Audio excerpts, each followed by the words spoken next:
transformation of independent variable.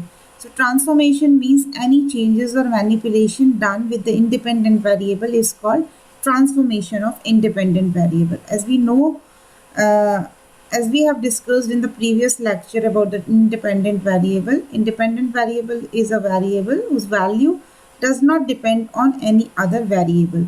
So in this course, we are taking the independent variable as t in case of continuous time signal, and it is small n for discrete time signal. So there are three types of transformation of independent variable. First is time shifting, second is time scaling, and third is time reversal. So we will discuss one by one. First is time shifting. Time shifting, time is itself the independent variable, means we are shifting the time. Shifting could be either in the right direction or in the left direction. How you will do the shifting with the time? Consider the signal xt. Let us suppose it is a signal xt. What is the nature of this signal? The signal is continuous in time because the independent variable is t. If I take xn, then what is the nature of this signal? The signal is discrete. The signal is discrete because the independent variable is small n. So shifting in time means if we replace this t by t minus t naught, then it becomes x t minus t naught. Now what you have to consider that if this t naught is greater than 0, then shifting will be in the right direction. Right direction means this direction. And if t naught is less than 0, then shifting will be in the left direction. And left direction is this. So this type of shifting is also called as delayed in time,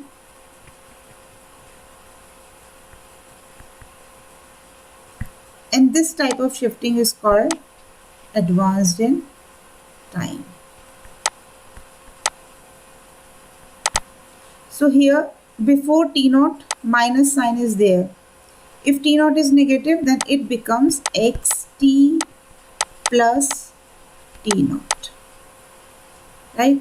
So this time shifting can be understood by taking this example. Let us suppose this xt is a signal in which we have to do the time shifting. So we have to shift it by t naught, xt minus t naught. So here t naught is positive, means t naught is greater than 0. So shifting will be in the right direction.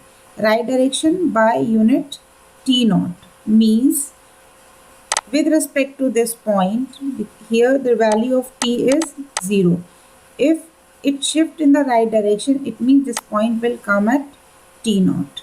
So we can see the figure, this and this, the whole waveform shifted in the right direction by t naught unit. Now in this figure, if we have to do the shifting like xt plus t naught means t naught sign is negative. If t naught sign is negative, then it becomes xt plus t naught. Then shifting will be in the left direction, in this direction by unit t naught. But here it is minus t naught because with respect to this axis at t equals to 0, this side is positive side, means the independent variable has the value positive, and at this side means the left to this 0 will be the negative values. The independent variable will take the negative values. So in this direction, independent variable takes the negative values. This is the time shifting for continuous time case, and this is the case for discrete time. Here at n equals to 0, the value is x0. N equals to 1, the value will be x1. At n equals to 2, the value will be x2. Similarly, in the negative side also, at n equals to -1, the value will be x of -1. At n equals to -2, the value will be x of -2, and so on. If we do the shifting like xn minus n naught, n naught is positive, means shifting will be in the right direction by unit n naught. So this impulse will shift in the right direction by unit n naught, as we can see in this figure.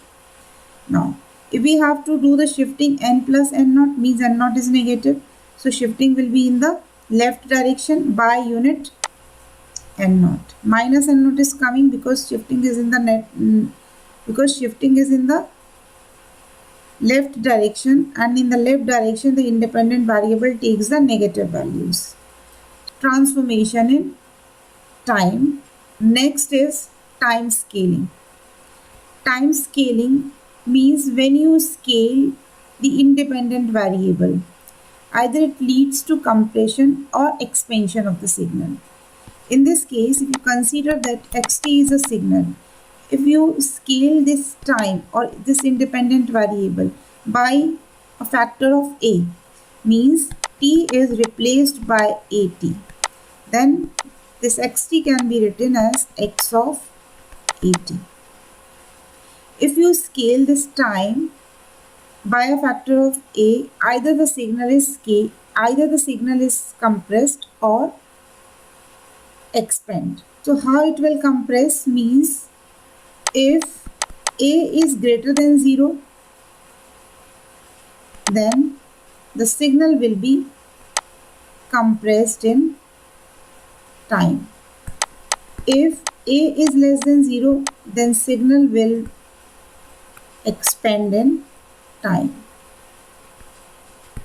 And this can be understood by this figure.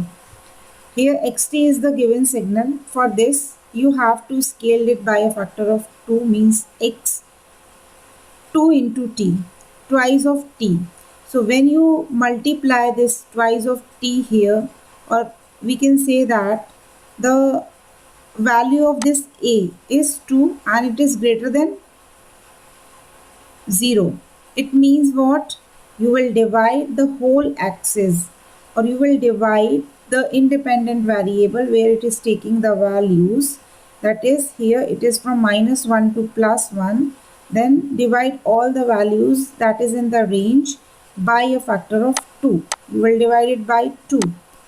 So it becomes -0.5 and it becomes 0.5. So the signal is compressing in time. Before it was -1 to +1, and after scaling it is extending from -0.5 to +0.5. It means the signal is compressing in time.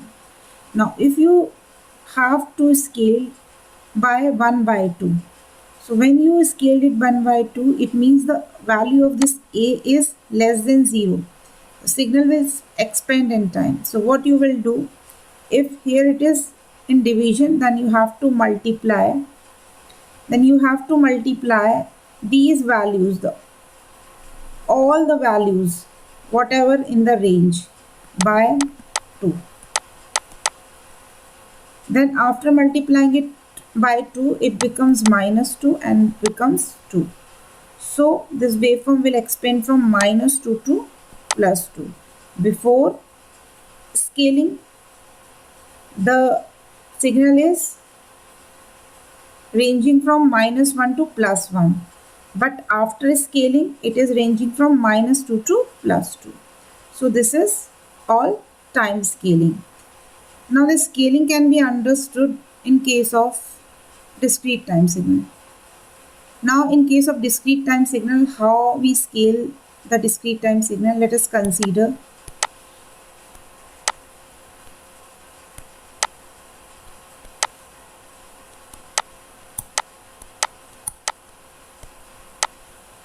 Here the value is 1, here the value is 2, here the value is 2, again it is 1, again it is 1. Here it is 0 and is equals to 0, n equals to 1, n equals to 2, n equals to -1, n equals to -2. Now you have to draw x twice of n. Means the value of a is greater than 2, the signal will compressed in time. So what you will do, you will divide each value of independent variable by 2.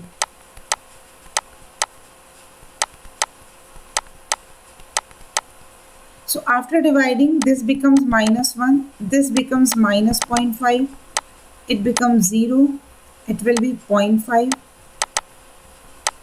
and it is 1. Right. Now you see the impulses after scaling will define at -1, -0.5, 0, 0.5 and 1.